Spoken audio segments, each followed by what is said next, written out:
जय जिनेंद्र दर्शकों, आज पुनः अभिनंदन करते हैं आप सभी का हमारी विशेष प्रस्तुति श्रृंखला में, जिसमें आप कल देख चुके हैं जैन हॉस्पिटल केलवाड़ा, जिला बारां, राजस्थान में दिनांक 26 से 31 मार्च 2025 तक महासमाधि धारक मूक माटी रचयिता आचार्य श्री 108 विद्यासागर जी महामुनिराज के एवं परम पूज्य आचार्य श्री 108 समय सागर जी महाराज के मंगल आशीर्वाद से एवं बुंदेली संत मुनि श्री 108 सुव्रत सागर जी महाराज के पावन सानिध्य में आयोजित श्री 1008 मज्जनेन्द्र जिनबिंब पंच कल्याणक प्रतिष्ठा महोत्सव एवं विश्व शांति महायज्ञ की विशेष झलकियों को प्रतिष्ठाचार्य बाल ब्रह्मचारी संजय भैया जी मुरैना एवं बाल ब्रह्मचारी अंशु भैया जी कोलारस के निर्देशन में यह आयोजन भक्ति उत्साह के साथ मनाया गया। समस्त कार्यक्रम के आयोजक हैं श्री 1008 श्री मज्जनेन्द्र जिनबिंब पंच कल्याणक प्रतिष्ठा गजरथ महोत्सव समिति एवं सकल दिगंबर जैन समाज केलवाड़ा एवं निवेदक हैं सकल दिगंबर जैन समाज, अग्रवाल महिला मंडल, ज्ञान जागृति महिला मंडल, अग्रवाल नवयुवक मंडल, आचार्य कुंद पाठशाला केलवाड़ा। जिस तरह पूज्य मुनि श्री 108 सुव्रत सागर जी महाराज के सानिध्य में ये आयोजन बारां, राजस्थान की पावन धरा पर प्रथम बार आयोजित हुआ, उसी प्रकार भक्तों में अति उत्साह एवं आनंद देखने को भी मिला। चलिए बिना विलंब के आगे बढ़ते हैं और देखते हैं कार्यक्रम के द्वितीय दिवस अर्थात गर्भ कल्याणक उत्तर रूप की विशेष झलकियों को। 27 मार्च 2025 के मंगलमय दिवस का प्रारंभ करते हुए श्री जी की प्रतिमा का अभिषेक, शांतिधारा, नित्य पूजा एवं गर्भ कल्याणक पूजन की मांगलिक क्रियाओं का प्रारंभ किया जाता है।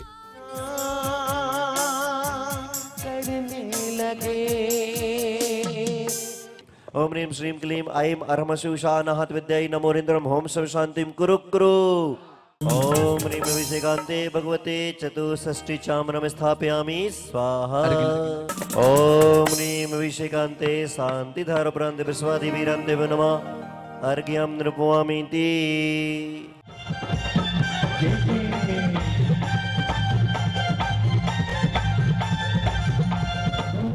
तत्पश्चात विधान की मांगलिक क्रियाओं का शुभारंभ किया जाता है।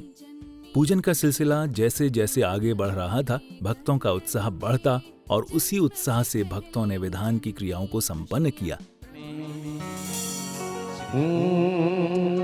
ये आदीना पंटू तालियां अच्छे आया इंद्र राजा बजाएगा बाजा, इंद्र राजा बजाएगा बाजा।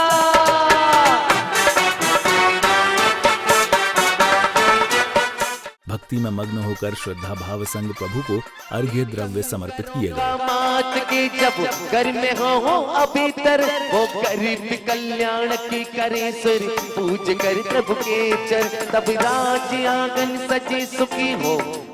इसी बीच श्राविकाओं द्वारा दीप प्रज्वलन किया गया।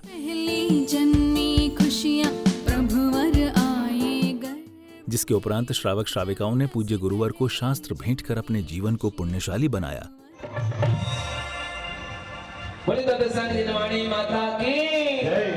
जन्म जरा मृत्यु विनाशनाय जलम नृपयामीति स्वाहा। ओम ह्रीं अस्मै ओम ह्रीं आचार्य गुरुवर से विद्यासागर जी आचार्य गुरु समय सागर मुनिराय कामबाण विध्वंसनाय पुष्पाणि नृपयामीति। आचार्य गुरुवर से विद्यासागर जी समय सागर मुनिराय मुनि से सुपर सागर मुनिराय महामोक्ष फल प्राप्त है फलम नृपयामीति। तत्पश्चात पूज्य मनीश्री ने अपने आशीर्वाद पूर्ण वाणी से भक्तों को धर्म लाभ कराया। पंच कल्याणक के अवसर पर हम और आप सभी लोग यहाँ उपस्थित हैं और इस बात पर विचार करना है कि गर्भ में, सामान्य से गर्भ में और गर्भ कल्याणक में अंतर क्या होता है। कोई व्यक्ति आता है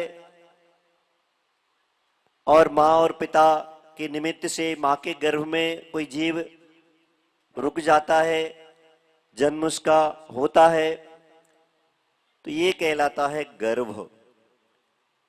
और ये गर्भ अर्थात जन्म होना, जैन सिद्धांत के अनुसार गर्भ में आने का नाम ही जन्म कहलाता है।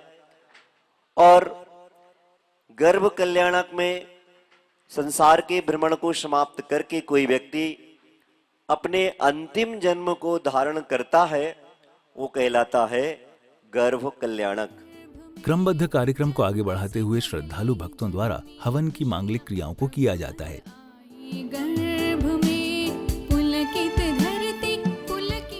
तत्पश्चात निकाली गई भव्य यात्रा जिसमें समस्त भक्तगण खुशी से झूमते नाचते गाते भक्ति में मग्न होकर शामिल हुए।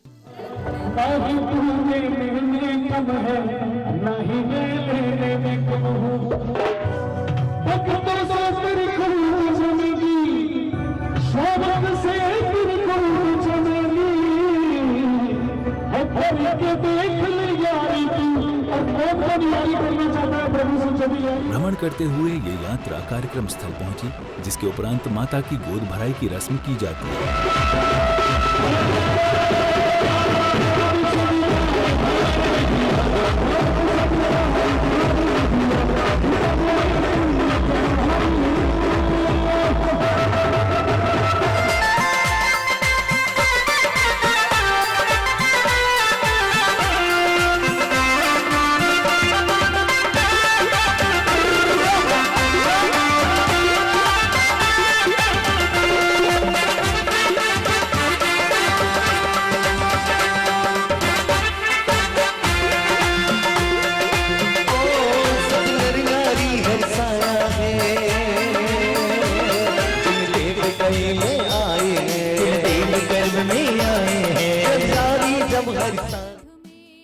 सांस्कृतिक कार्यक्रम का आयोजन किया गया, जिसमें बेटियों के जीवन पर आधारित नाटकीय मंचन प्रस्तुत किया गया।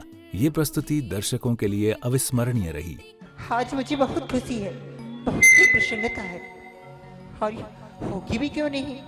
आखिर हर स्त्री के जीवन में यह सुखद दिन आता ही है। लो, आप तो ऐसी बातें कर रहे हैं जैसे आपको कुछ पता ही ना हो। हाँ हाँ, पता तो मुझे सब है। ये जो संतान तुम्हारे घर में, इसको वहीं समाप्त करेंगे। नहीं,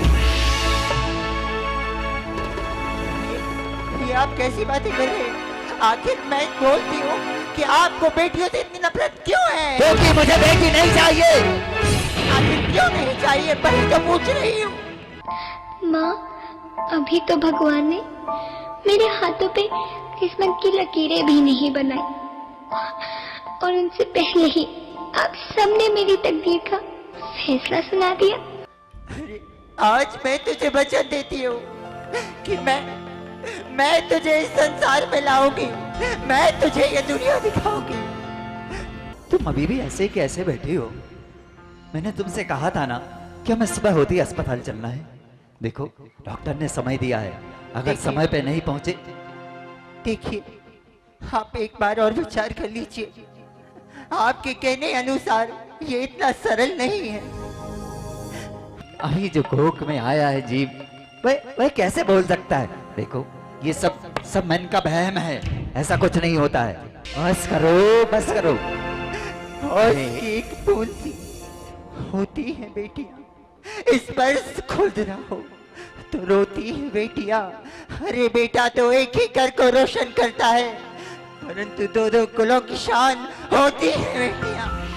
हमें जिस कुल में जन्म मिला, जिस समाज में हम जी रहे हैं, जिन गुरुओं की शरण में है, हमें वह ये उपदेश नहीं देते कि हम ऐसा घोर महापाप करें। यदि आज उनके बेटे उनके साथ होते, उनके माता पिता वृद्धाश्रम में न पड़े होते। सबसे बड़ी भूमिका उस बहू की हुआ करती है। अरे, वह अपने माता पिता को तो माता पिता समझती है, लेकिन सास ससुर को माता पिता क्यों नहीं समझती? ये सब मैं क्या देख रहा हूँ? अरे, मैं तो खुशी खुशी यहाँ आया था। बस मेरा इतना सा अपराध है, मेरे गर्भ में जो शिशु पल रहा है वह बेटा नहीं बेटी है, और ये कहते हैं कि उसे गर्भ में ही समाप्त करा दीजिए। अरे, कौन सी गलती करती मैंने अगर मैंने बेटे का अरमान देख लिया? किसके अरमान नहीं होते कि उसके घर में एक बेटा है जो उसके बुढ़ापे का सहारा बने। छोटी सी प्यारी सी नन्ही सी आई कोई परी, भोली सी न्यारी सी अच्छी सी आई कोई परी। बहुत बेटा बेटा बेटा किया करता ना, ये ले, ये बन गया तेरे बुढ़ापे का सहारा, तेरा बेटा।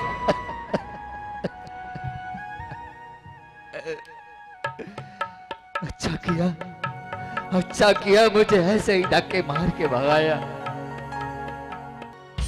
बेटे का अरमान था, पर उस बेटे ने ही जब धक्के मार के घर से बाहर कर दिया, तब पता चला कि जिस बेटे की चाह वह रखता था, जिस बेटी को वह बेटों के सामने कुछ नहीं समझता था, देख लिया कि बेटे कैसे होते।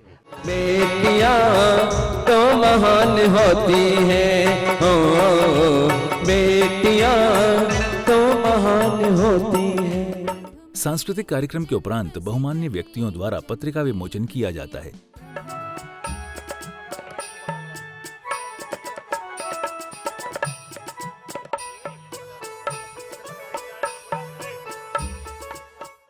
तत्पश्चात सायंकाल में भव्य महाआरती का आयोजन हुआ, जिसमें भक्तों ने आनंदित होकर अपनी भक्ति व्यक्त की।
तत्पश्चात आयोजन किया गया सांस्कृतिक कार्यक्रमों का, जिसमें देवियों द्वारा माता का जागरण, मंगल स्थान, श्रृंगार, 56 कुमारियों द्वारा भेंट समर्पण शामिल था। रूप अनुपम सुंदर माँ का क्या उनका श्रृंगार करे, वस्त्र भूषण मूल्यवान हो जब माता स्वीकार करे।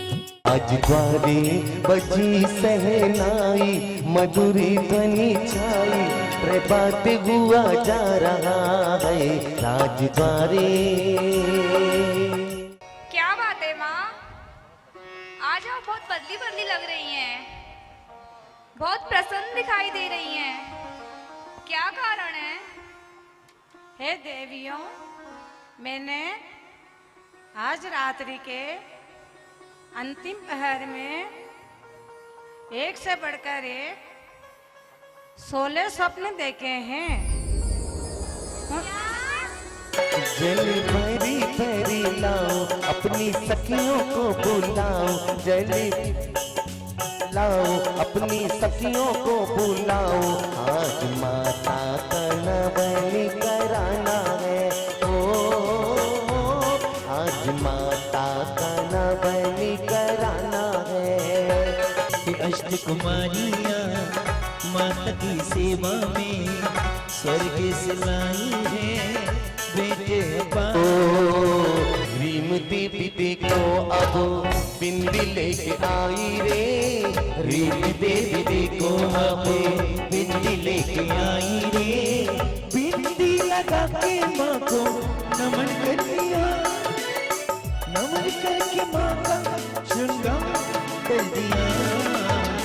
धीरे चलो मोरी करो देवी मैया, धीरे चलो मेरी मरो देवी मैया। जरी न लग जाए ओ मोरी मैया, धीरे रे चलो मोरी मरो देवी मैया।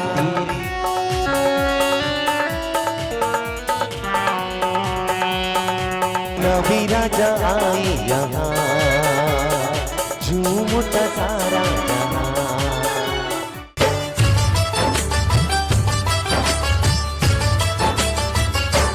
टूटे बाजू डारी लूं, लड़ उलझी जाए, टूटे बाजू बंदरी लूं, लड़ उलझी जाए, कोई पचरंगी लहरी रो पल्लो लहराए, कोई पचरंगी लहरी रो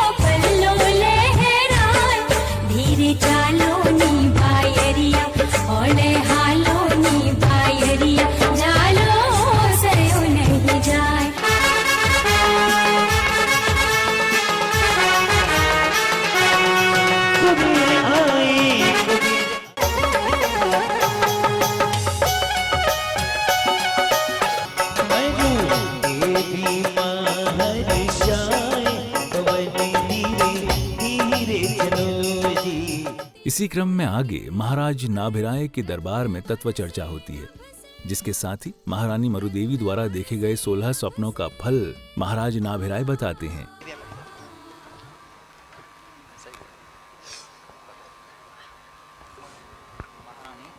महारानी, आज आपके अचानक आगमन का और प्रसन्नता का कारण जानना चाहता हूं। कहिए। हे नाथ, मैं आज रात्रि के अंतिम पहर में निंद्रामंद हुई थी। उस अंतिम पहर में मैंने एक से बढ़कर एक अद्भुत 16 स्वप्न देखे।